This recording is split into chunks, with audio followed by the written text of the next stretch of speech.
The air was crisp that morning, touched with the faint scent of damp earth and freshly mown grass. It was the kind of tranquility that invited reflection, the sort that Maya Carter had come to cherish. As the first light of day spilled across the park, she laced her running shoes with methodical precision. Running at dawn was her ritual, a small act of defiance against the chaos of her life. A moment to think, to breathe, to simply exist. The park lay on the outskirts of a quiet Atlanta suburb, its winding trails, bordered by tall oaks and clusters of wildflowers, promised a few precious moments of solitude. A modest lake rested at the heart of the park, its surface as still as glass, mirroring the world above. It was a place that seemed untouched by time, where life slowed, and people greeted each other with small nods or quiet smiles. For Maya, it was her sanctuary. She had chosen this park for its unassuming nature, a haven far enough from the buzz of downtown to feel removed but not entirely foreign. Its visitors were a mix of joggers, dog walkers, and parents with strollers, ordinary people going about their lives. For Maya, that ordinariness was the appeal. She didn't stand out here, or so she thought. That morning, as she stretched by her car, she noticed the regulars, the elderly man with the golden retriever, the young mother pushing her baby in a bright red stroller, the middle-aged man doing lunges near the picnic benches. These were familiar faces, people who seemed comfortable in the space they occupied. Maya envied them for that. Her gaze drifted toward the trailhead, where a police cruiser idled just beyond the trees. She barely gave it a second thought. Officers patrolled the area, often standard practice. Nothing unusual. She slipped her earbuds in, selecting a playlist to accompany her run, and began her usual route. Her strides were steady, her breaths measured. For a time, all was as it should be. Maya Carter was not a woman easily rattled. At 35, she had seen her share of chaos. As a special agent with the FBI, her work demanded a sharp mind and a steady resolve. She had spent years in the bureau, moving from one case to another, facing challenges that tested her in ways she hadn't imagined. Yet, here in this park, she let herself forget that part of her life, if only for an hour. Born and raised in Birmingham, Alabama, Maya had grown up with an acute understanding of what it meant to navigate a world that often saw her as other. Her parents, both educators and civil rights advocates, had taught her early on that dignity was non-negotiable. Their lessons had carried her through college, Quantico, and the complex, male-dominated world of federal law enforcement. But even with her accomplishments, there were moments, quiet, unspoken moments when she felt the weight of it all. It wasn't just the long hours or the pressure of the job, it was the subtle, insidious reminders that her presence was questioned in spaces she had every right to occupy. The uneasy glances, the polite but distant interactions, they were threads in a fabric she had long since stopped trying to unravel. She wore them instead, a silent armor against the world. The park was supposed to be different. The first sign that something was off came in the form of a shadow, a presence just behind her, close enough to make her instinctively glance over her shoulder. The man approaching her was tall, broad-shouldered, dressed in a crisp police uniform. His sunglasses sat low on his nose, and his expression carried an edge of authority that left no room for pleasantries. "Hey," he called out, his voice cutting through the morning stillness. "You." Maya slowed her pace, pulling out one earbud as she turned to face him. Her heartbeat quickened not from exertion but from the shift in the air, the subtle but unmistakable tension that had settled between them. "Yes, officer?" she asked, keeping her tone even, her expression neutral. The man stepped closer, his boots crunching against the gravel. "What are you doing here?" he asked, his gaze raking over her like she was a puzzle he couldn't quite solve. Maya blinked, surprised by the question. "Jogging," she replied simply, gesturing to her running gear. "Is there a problem?" The officer's smirk was barely noticeable, but it was there, curling at the edges of his mouth. "We've had reports of suspicious activity," he said. "You match the description." "Suspicious activity?" Maya repeated, the words unfamiliar in her mouth. Her tone remained calm, but she could feel the eyes of passers-by beginning to linger. She resisted the urge to look around, to confirm what she already knew, that people were watching, waiting. Yes, the officer said, his voice firm. ID. Now. Maya inhaled slowly, steadying herself. Officer, she began, this is a public park. And I'm not required to carry identification while jogging. If there's been a misunderstanding, I'm happy to. Don't get smart with me. He snapped, cutting her off. His tone sharpened, and he took another step forward. I said, show me your ID. The tension hung thick between them now, tangible and suffocating. Around them, the park grew quieter. The elderly man with the golden retriever had paused mid-step. The young mother clutched the handle of her stroller a little tighter. The world seemed to hold its breath. Maya felt it all, the weight of their stares. The simmering humiliation just beneath the surface. She had been here before. In moments like this, where power and perception collided. She could see it in his posture. In the way he loomed over her. This wasn't about protocol or safety. It was about control. But Maya Carter was not a woman easily controlled. Her voice was steady as she replied. I'm afraid I can't comply with that request. Officer, unless you have a lawful reason to detain me, I'll continue my run. The officer's jaw tightened, and for a moment, Maya wondered if he would escalate. She braced herself, her instincts sharp, her mind cataloging the details of the encounter. The park, her sanctuary, was no longer a place of peace. It was a stage, and the players were taking their positions. The storm had arrived. The officer stood his ground, his hand resting on his hip, fingers brushing the edge of his utility belt. His face, weathered and set with authority, betrayed no doubt in his actions. For him, this was routine, a simple matter of asserting order, maintaining the kind of control he believed the badge entitled him to. Yet, for Maya Carter, the moment was anything but routine. She studied his expression carefully, searching for a glimmer of reason. It wasn't the first time she had found herself in such a situation. Though each encounter carried its own subtle humiliations, the accusation was always vague, the scrutiny unwarranted, yet it unfolded with a predictability that left little doubt about its roots. She recognized this for what it was, not a question of rules or safety, but of perception and power. I asked for your ID. The officer repeated, his voice calm but edged with impatience. Maya met his gaze, her own steady and unwavering. I've already explained. Officer, she said, her tone measured. I don't carry identification when I run. But I'm happy to answer any questions you have. Her refusal to waver only seemed to irritate him further. Around them, the park's usual rhythm had slowed. A few bystanders lingered at a distance, pretending to focus on their routines while their eyes darted back and forth between the officer and the jogger. Maya could feel their hesitation, their silent struggle between curiosity and discomfort. It was a tableau of modern America, a public confrontation steeped in quiet unease, where lines of race and authority blurred into an unspoken but familiar narrative. The officer shifted his weight, his boots crunching softly against the gravel path. He leaned in slightly, narrowing the distance between them. We've had reports, he said again, as if the repetition would lend his words more weight. Suspicious activity in this area. Suspicious, Maya repeated, the word hanging between them like a faint echo. She let it linger, not to challenge him outright but to draw attention to its absurdity.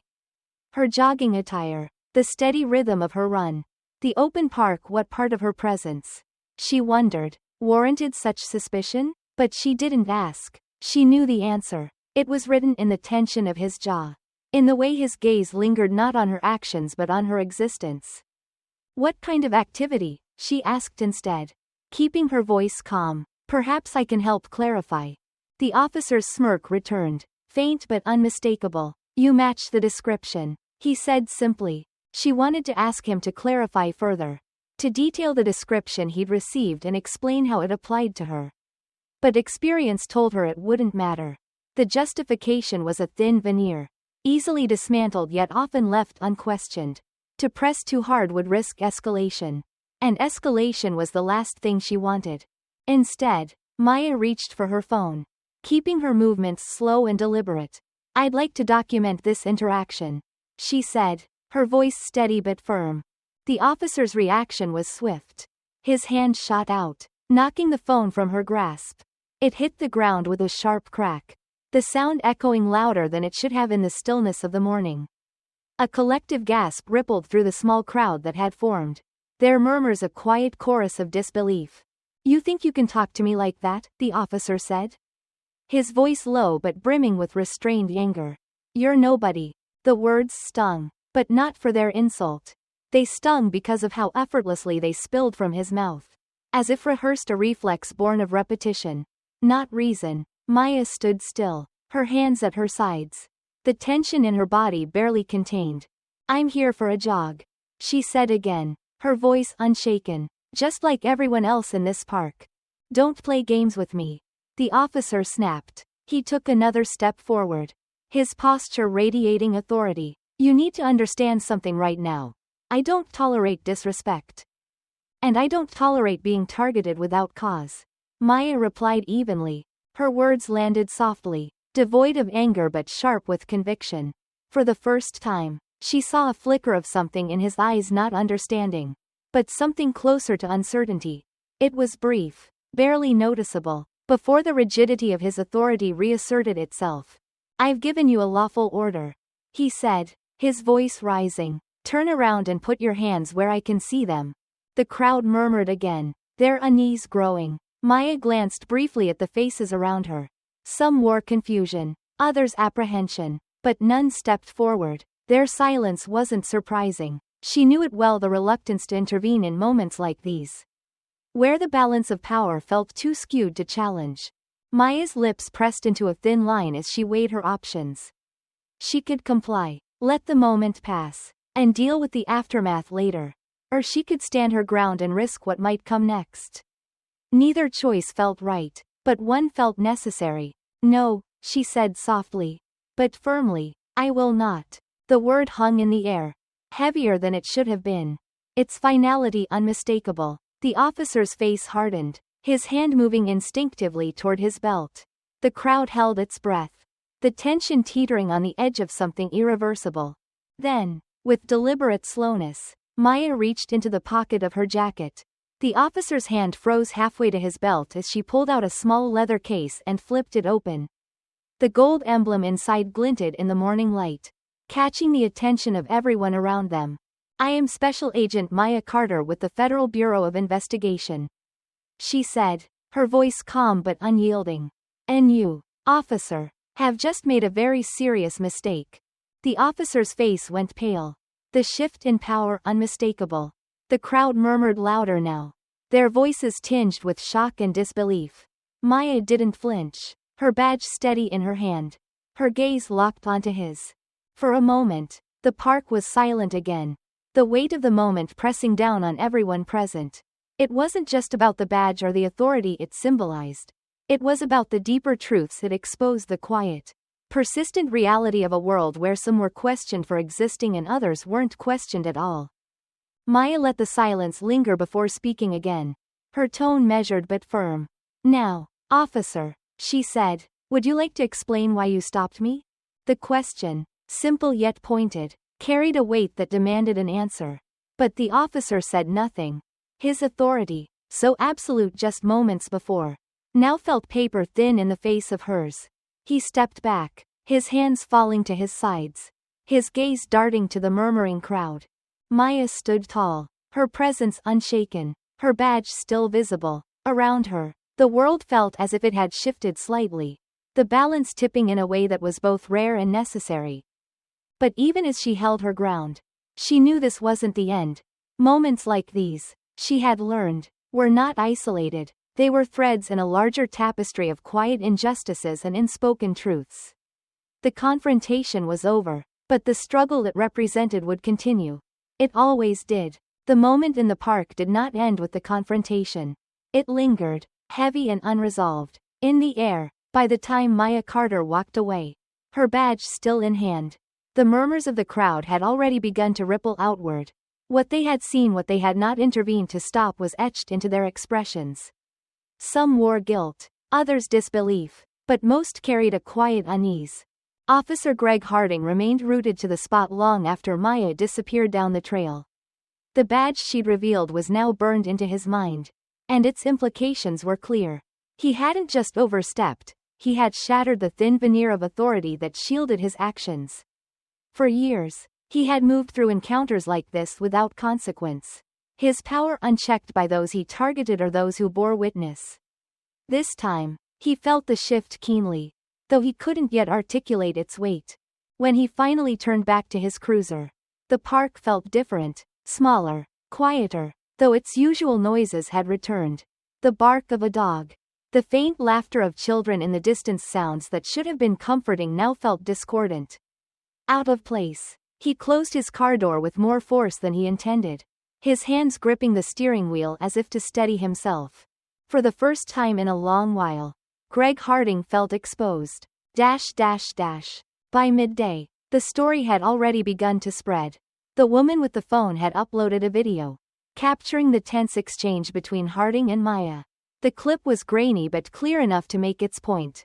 Maya's badge flashed in the sunlight, her calm, authoritative voice cutting through the officer's escalating commands. "I am Special Agent Maya Carter with the Federal Bureau of Investigation. And you, officer, have just made a very serious mistake." The video gained traction, first locally and then beyond. It wasn't the first of its kind, another in a series of public moments where power was questioned and accountability demanded. But something about this confrontation resonated more deeply. Perhaps it was Maya's composure, or the officer's visible unraveling. Perhaps it was the audience, the silent witnesses whose hesitation reflected a broader societal failure. Whatever it was, the story took root.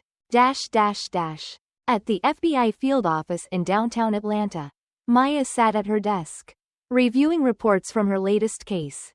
Her phone buzzed intermittently, notifications lighting up the screen as the video circulated. Texts from colleagues and family filtered in, some congratulating her on her composure, others expressing concern. Maya had seen this before, the rapid spread of a single moment amplified by digital hands. She knew what came next. There would be praise from some quarters, anger from others. There would be commentary, dissection, debates about race, authority, and the lines between them. What there would not be, she suspected, was resolution. Her supervisor, James Porter, knocked lightly on her open office door. He was a tall man in his late 50s, with a no-nonsense demeanor tempered by quiet empathy. Maya respected him for his fairness and his ability to navigate the bureaucracy of the Bureau without losing sight of the people within it. "You've been busy," he said, stepping inside and closing the door behind him. Maya set down her pen and leaned back in her chair. "It wasn't intentional." Porter nodded, folding his arms across his chest. "It rarely is, but it's out there now. And people are talking. They always do," Maya replied. Her tone was calm, almost resigned. Porter studied her for a moment, his expression unreadable. "You handled yourself well, but you know how this goes. The focus won't stay on what he did, it'll shift to what you did. How you responded, whether you escalate or de-escalated. And what do you think?" Maya asked, meeting his gaze directly. "I think you did what needed to be done," Porter said after a pause. "But this isn't just about the two of you. It's about the systems in place that allowed it to happen. And now the spotlight's on us to address it." Maya nodded slowly. She had expected as much. "I'm ready for that," she said. Porter's faint smile held a trace of pride. "I know you are. Just remember, this isn't a sprint. It's a marathon. And some people won't want to run it with you." Across town, Greg Harding sat in the locker room of his precinct. The fluorescent lights buzzed faintly, casting an unforgiving glare on the room's gray walls. His uniform lay crumpled on the bench beside him. He hadn't touched it since returning from the park. The murmurs of his colleagues drifted through the walls, words he couldn't quite make out but didn't need to. He knew what they were saying. They had seen the video too. Watched him lose control. Watched him be brought low in front of an audience. Greg stared at his reflection in the cracked mirror above the sink. The man staring back looked unfamiliar, his face pale and drawn. For years, he had carried himself with an air of invincibility, confident that his badge shielded him from real accountability. Now, that confidence felt misplaced, hollow. His thoughts were interrupted by the sharp knock of a colleague at the door. "Chief wants to see you," Detective Maria Alvarez said, her voice neutral but firm. Greg nodded numbly, following her down the hallway. The precinct felt smaller, colder. With every step, he could feel the weight of every glance, every whispered conversation, pressing down on him. By the time he entered the chief's office, he was already bracing for the blow.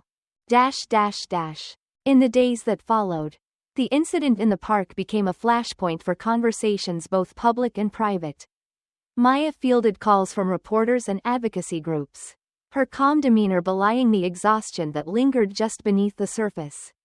Greg faced suspension and an internal investigation, his actions scrutinized in ways he hadn't imagined possible. For those who had witnessed the encounter, the moment lingered. Some reflected on their own silence, questioning why they hadn't stepped forward. Others avoided the memory entirely, unwilling to confront the discomfort it stirred. The park itself returned to its usual rhythms, but the people who frequented it moved through its trails with a heightened awareness. The confrontation had left an imprint, subtle but undeniable, on the spaces they shared. In a country where such moments had become all too common, the story of Maya Carter and Greg Harding was both familiar and distinct. It wasn't just about one officer or one agent. It was about the unspoken dynamics that shaped their encounter, the quiet prejudices, the entrenched power structures, the hesitation of those who watched but didn't intervene. The world didn't change overnight. It rarely did, but the ripples of that morning in the park spread further than either of them could have anticipated, touching lives in ways they would never fully see. For now, that was enough. The days following the confrontation in the park were quiet, but not in the way peace settles after a storm. The quiet was tense, charged, the kind that blankets a space before a reckoning. In homes, offices, and coffee shops across the city, people spoke in low tones about what they had seen or heard. For many, it was just another story, one in a long line of uncomfortable truths about race and power. For others, it was something more, a mirror reflecting their own role in moments of silence. Maya Carter carried on with her work, though the weight of the incident lingered at the edges of her thoughts. She had long since learned to compartmentalize, to separate her personal frustrations from her professional focus. But this time, the line felt thinner. At her desk, surrounded by case files and reports, her mind often wandered back to the park, not to the confrontation itself, but to the expressions of the people who had watched. Some had been passive, avoiding her gaze as though their discomfort absolved them. Others had been curious, recording the scene with their phones but unwilling to speak up. Maya couldn't blame them, not entirely. Silence, after all, was the easiest choice in a world where speaking out often brought consequences. But that silence, she knew, was part of the problem. On the other side of the city, Greg Harding sat at his kitchen table, staring at a cup of coffee that had long since gone cold. His suspension had come swiftly, along with an internal investigation into his actions. He had spent years in law enforcement, navigating a system that rewarded confidence and authority. Now, he found himself stripped of both, left alone with the echoes of his decisions. The news coverage had been relentless. The video of his confrontation with Maya had become a lightning rod for discussions about policing, racial bias, and accountability. It played on a loop in his mind, every detail magnified, the firmness in her voice, the flash of her badge, the murmurs of the crowd. He had spent years believing he was in control of every situation. Yet in those moments, he had felt powerless. It was a feeling he wasn't used to, and he didn't like it. Greg had been ordered to attend counseling as part of his suspension, a condition he initially resented but now approached with cautious resignation. The sessions with Dr. Elaine Harper, a sharp and perceptive therapist, were unlike anything he had experienced. She didn't scold or lecture him. Instead, she asked questions that left him grappling with answers he didn't want to face. "Why do you think you reacted the way you did?" she had asked during their most recent session, her voice calm but probing. Greg had shrugged, avoiding her gaze. "I don't know. I was doing my job." "And what, exactly, did you think your job was in that moment?" Dr. Harper pressed. He had no answer, and the silence between them had been deafening. Maya found herself drawn to the conversations sparked by the video. Activists, journalists, and community leaders were weighing in, their voices both encouraging and critical.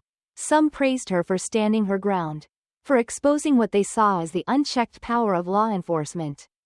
Others questioned her approach, wondering if her badge had shielded her in ways that wouldn't have been available to someone without her authority. She listened to these perspectives carefully, understanding the complexity of the issue. She knew her badge had granted her a degree of protection, but it hadn't erased the indignity of being singled out in the first place. It was a contradiction she carried with her, one that only deepened her resolve to push for change. One evening, as she sat in her apartment reviewing the latest updates on the investigation, a text message from her brother, Marcus, lit up her phone. "Proud of you. Just be careful out there. This fight is bigger than one badge."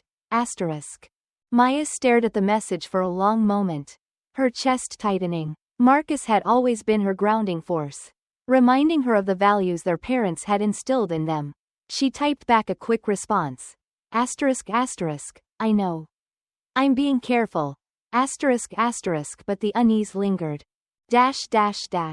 For Greg, the unease was sharper, more immediate. He had always thought of himself as someone who followed the rules, who enforced the law without question. But the video had forced him to confront an uncomfortable truth. His actions had been driven not by the law, but by his assumptions. He had seen Maya Carter, a black woman in a predominantly white park, and decided she didn't belong. The badge on his chest had given him the confidence to act on that assumption, but it had also shielded him from questioning it. In another counseling session, Dr. Harper challenged him to think deeper. "When you look at her now, not the badge, but her as a person, what do you see?" Greg hesitated, his jaw tightening. "I don't know. I don't think I looked at her as a person in that moment." Dr. Harper nodded, her expression soft but serious. "And what do you think that says about the way you've been approaching your work?" The question stayed with him long after the session ended. The city continued to move forward, though the ripples of the confrontation remained. At the precinct, some officers rallied around Greg, defending his actions as a necessary part of policing. Others distanced themselves, wary of the scrutiny his case had brought to their department. The tension was palpable, a reminder of the fractures within the system. In the community, the reaction was similarly divided. Some saw the incident as a wake-up call, a moment to demand greater accountability. Others dismissed it as an isolated event, unwilling to confront the larger patterns it represented. Through it all, Maya and Greg carried the weight of their roles. For Maya, the incident was a reminder of the long road ahead, a fight for systemic change that required both patience and persistence. For Greg, it was the beginning of a reckoning, one that forced him to confront not only his actions but the values he had built his identity around. Their paths, though separate, were bound by the same undercurrent, the quiet, persistent reality of a world shaped by race and power. The confrontation in the park had been a moment of exposure, but the real work lay in what came after, in the conversations, the reflections, and the choices that followed. For now, both of them moved forward, each step heavy with the knowledge that the work was far from over. The aftermath of the confrontation lingered, its ripples reaching into places neither Maya nor Greg had anticipated. For many, it was just another story in a long history of uncomfortable truths. But for those directly involved, it became a reckoning, an opportunity, if they chose to see it, to understand the quiet fractures in the world they inhabited. Maya Carter returned to her routines, though her life now moved under the weight of heightened attention. The video had transformed her from an FBI agent into a reluctant symbol of accountability. Advocacy groups reached out, media outlets requested interviews, and colleagues offered cautious praise. She responded to most of it with measured detachment. Maya had always been careful to let her work speak for itself. She didn't seek the spotlight, knowing how easily it could distort the complexity of what had happened. The confrontation was not a victory to celebrate, but a moment to reflect on, a stark reminder of the work still needed. Greg Harding's world had shifted more profoundly. The suspension, the mandatory counseling, The whispers from colleagues, each piece stripped away a layer of the identity he had clung to for years. The badge, once a symbol of authority and respect, now felt like a weight he could no longer carry with pride. In his sessions with Dr. Elaine Harper, Greg began to confront questions he had avoided for years. It wasn't easy. Each session felt like peeling back a layer of skin, exposing parts of himself he had long since hidden even from himself. "What do you believe the badge represents?" Dr. Harper asked during one session, her voice calm but insistent. Greg hesitated, his fingers curling into fists in his lap. "It's supposed to mean protection, order, doing the right thing. And what has it come to mean for you personally?" she pressed. He didn't answer right away. The silence stretched between them, heavy and uncomfortable. Finally, he exhaled, his shoulders sagging. I think I used it as a shield. To feel like I mattered. Like I had control." Dr. Harper nodded, her expression thoughtful. "And do you think that need for control has served you or harmed you?" Greg frowned, the question digging deeper than he expected. "Both," he admitted quietly. "I thought it made me strong. But now, I don't know." Meanwhile, Maya focused on her work, though the confrontation in the park remained a quiet presence in her mind. It wasn't the officer's actions that unsettled her most, it was the familiarity of it all. She had seen men like Greg Harding before, not just in law enforcement but across every corner of society. They were products of a system that encouraged authority without accountability, assumptions without reflection. One afternoon, Maya met with a local community group to discuss policing reforms. The group was small, their voices earnest but tinged with frustration.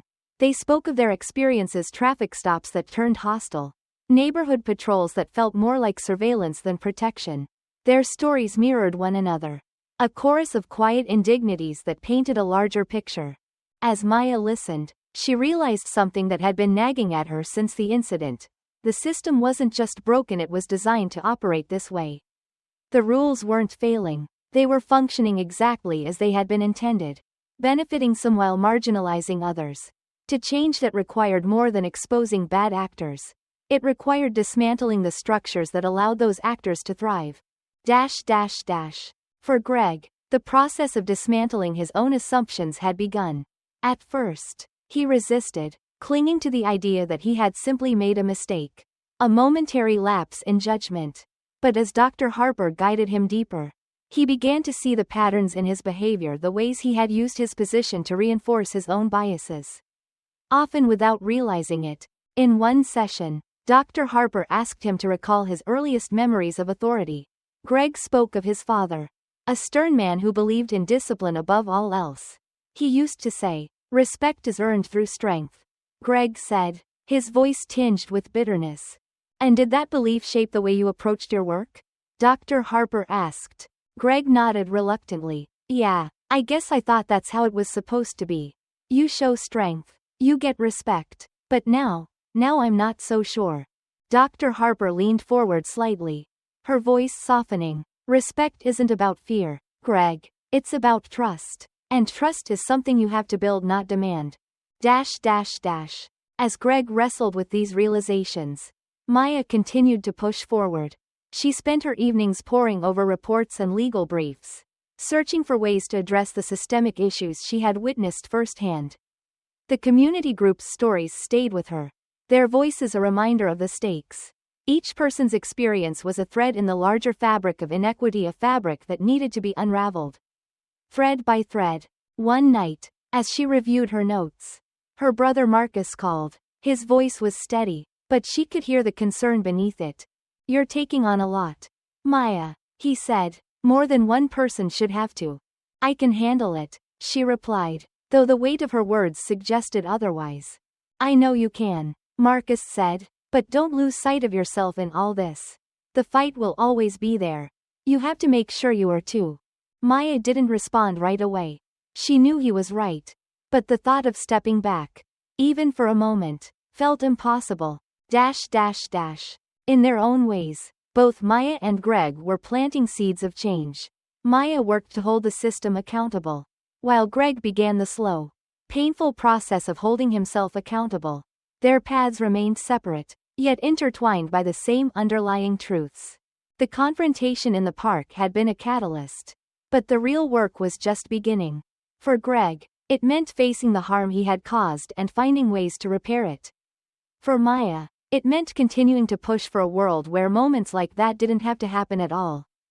Change, they both knew, would not come quickly, but for the first time, it felt possible, and for now, that was enough. The courtroom was silent, its air thick with the kind of anticipation that presses down on a room. Greg Harding sat at the defense table, his posture stiff, his gaze fixed on the polished wood of the judge's bench. To his left, his lawyer whispered something he barely registered. Across the aisle, Maya Carter sat with her team, her expression calm but her eyes sharp, scanning the room for every detail. This wasn't the first trial of its kind, nor would it be the last. But for everyone present, it was deeply personal. The confrontation in the park had become more than an isolated incident, it was a symbol. One that spoke to issues larger than the people involved. Yet today was about Greg Harding and the choices he had made. The judge entered, and the bailiff's voice rang out. All rise. The room stood as one. And Greg felt the weight of every eye on him. He had spent years in a position of authority, commanding attention and respect with the badge pinned to his chest. Now, stripped of that symbol, he felt exposed in a way he never had before. The trial had been grueling. Weeks of testimony and evidence presented by both sides. Maya had testified early, her account delivered with the precision and clarity that came naturally to her. She hadn't embellished or sensationalized. Knowing the facts alone were damning enough. Greg had watched her from across the room, unable to meet her eyes for more than a few fleeting moments. Her presence was unshakable, a stark contrast to the uncertainty he felt in himself. Maya hadn't wanted to take the stand. She didn't relish the role of witness, knowing how easily the narrative could shift. But she also understood the importance of speaking the truth not just for herself, but for the broader context this case represented. As she answered the lawyer's questions, she chose her words carefully, balancing the personal with the systemic. Yes, she had said when asked if she believed race played a role in the encounter. But it's not just about this one incident. It's about a pattern, a system that allows these assumptions to persist unchecked. Her words had drawn murmurs from the gallery, the weight of them settling like a stone in the room. She hadn't raised her voice or shown anger. She didn't need to. The truth, delivered plainly, carried enough power. Greg had also taken the stand. Though his testimony was markedly different, his lawyer had advised him to express remorse, to show that he understood the gravity of his actions. Greg tried, but the words felt clumsy in his mouth. I didn't mean for it to escalate, he had said. I thought I was doing my job. What made you think she was a threat? The prosecutor asked. Greg hesitated, his throat tightening. He knew the answer, but saying it aloud felt like stepping into a void. I assumed, he admitted finally. I didn't stop to think. I just acted. And do you understand now why that assumption was harmful? The prosecutor pressed. Greg nodded, his voice barely above a whisper. I do. As the jury returned to the room, the tension reached its peak. The foreperson stood, a slip of paper in their hand. Greg felt his heartbeat quicken, the sound of it loud in his ears. Maya sat motionless, her gaze fixed on the jury box. On the charge of misconduct under color of law, the foreperson began. We find the defendant guilty. A murmur swept through the courtroom.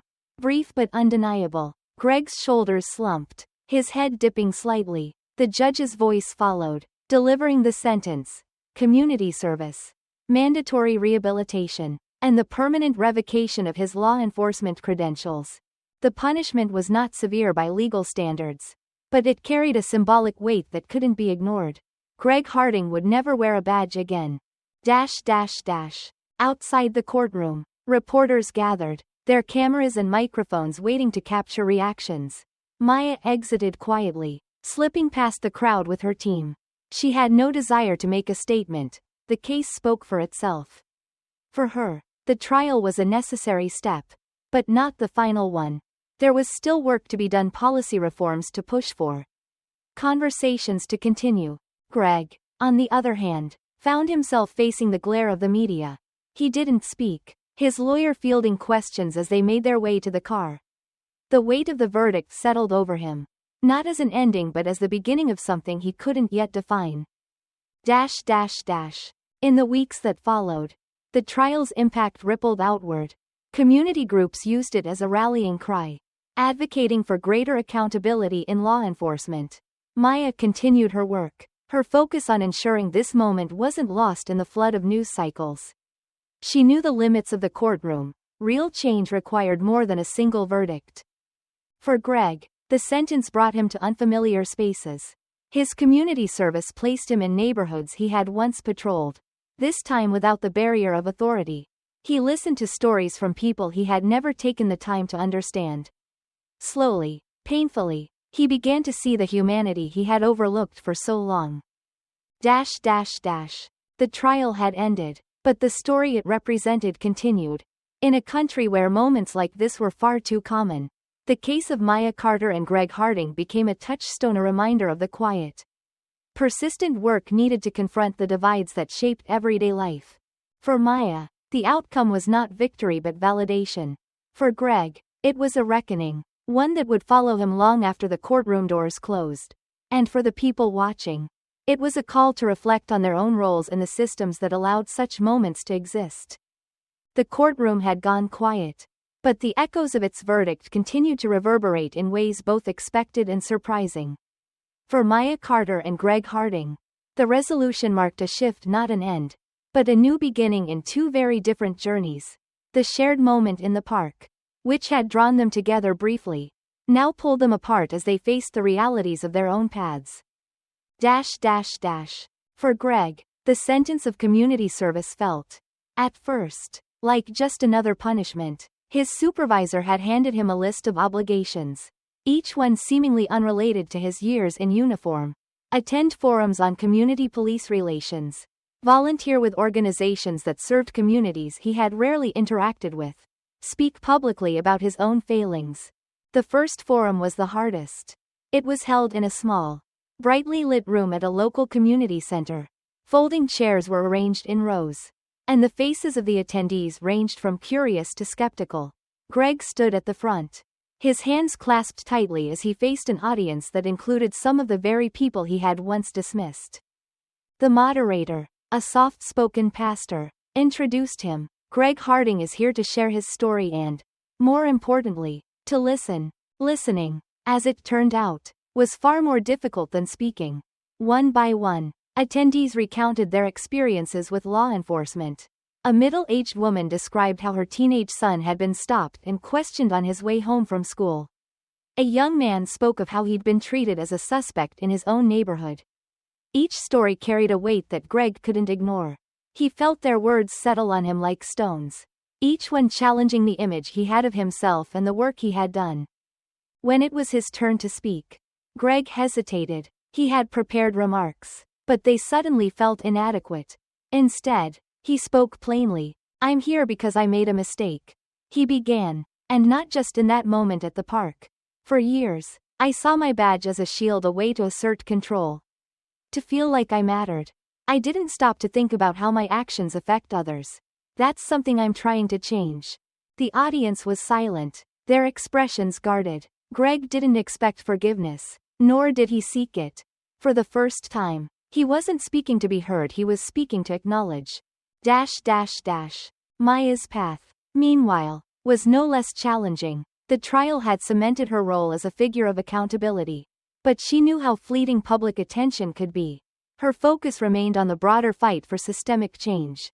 She spent long hours meeting with advocacy groups, reviewing policy recommendations, and drafting proposals for reforms aimed at reducing bias in law enforcement. One day, she attended a panel discussion on police reform. The room was filled with community leaders, policymakers, and activists. Maya listened carefully as panelists debated the merits of various approaches: training, oversight, restructuring. When it was her turn to speak, she chose her words with care. "Accountability isn't just about consequences," she said. "It's about creating systems that don't rely on assumptions and unchecked authority. It's about building trust." which starts with acknowledging the harm that's been done. Her voice was steady, but her words carried the weight of her own experiences. She saw nods from the audience, but also skepticism. Change, she knew, required more than agreement. It required action. Greg's community service brought him face to face with more truths than he had expected. He began volunteering at a nonprofit that provided legal aid to underserved communities. His role was small, filing paperwork, answering phones, but it gave him a glimpse into lives he had never considered. He saw people navigating systems designed to work against them, and he began to understand the frustration and mistrust he had once dismissed as unwarranted. One day, an elderly man approached him after a shift. The man's voice was calm but firm, his words deliberate. "You can't undo what's been done," the man said, "but you can decide what kind of man you want to be going forward. Don't waste that choice." Greg nodded, his throat tight. The man's words stayed with him, echoing in quieter moments when doubt crept in. Maya's work began to bear fruit in small but significant ways. A proposal she had helped draft led to the implementation of bias training in her field office. Community police dialogues became more frequent. Though not always productive, progress was slow, but it was there. One evening, after a particularly long day, she received a text from her brother Marcus. *, "You're making a difference. Don't let them make you forget that. *. Maya smiled faintly, her exhaustion momentarily lifting. She knew the fight was far from over, but messages like that reminded her why she kept going. Months turned into a year, and by then, Greg and Maya's paths had begun to converge again. They were invited to speak at the same panel on accountability and reform, Greg as a former officer, Maya as an agent and advocate. The room was packed, the audience diverse and attentive. When Greg spoke, his words were measured, his tone quieter than it once had been. "I don't expect anyone to forgive me," he said, "but I've learned that respect doesn't come from a badge or authority. It comes from humility, from understanding the harm you've caused and working to make it right." Maya listened intently, her expression thoughtful. When it was her turn, she addressed the room with the calm authority she had become known for. "Accountability isn't about punishment, it's about ensuring that harm stops here," she said. "It's about creating a future where people don't have to carry the weight of assumptions made about them. That future starts with hard conversations. But it doesn't end there. It ends with action." After the panel, Greg approached Maya hesitantly. "Agent Carter," he began, his voice steady but unsure. "I just wanted to say thank you for holding me accountable. I didn't see it then, but you gave me a chance to change." Maya studied him for a moment before replying. "Accountability isn't about revenge," she said. "It's about making sure the harm stops. If you're serious about change, keep proving it." Greg nodded, a flicker of gratitude in his eyes. "I will. Their journeys were far from over. But in that moment, there was a shared understanding. Both had chosen to confront the truths that shaped their lives. And both were working, in their own ways, towards something better. Change, they knew, was slow and often painful. But it was possible, and that, for now, was enough. The auditorium was modest, its walls lined with folding chairs and dimmed lights casting long shadows. The event was not flashy or widely publicized, just another community discussion about reform, accountability, and change. But the room was full, the air buzzing with the quiet anticipation of people who had come not to spectate but to listen, to share, and perhaps, to begin to understand. Maya Carter sat on the panel, her posture as calm and steady as always. The years since the park incident had not softened her resolve, but they had deepened her perspective.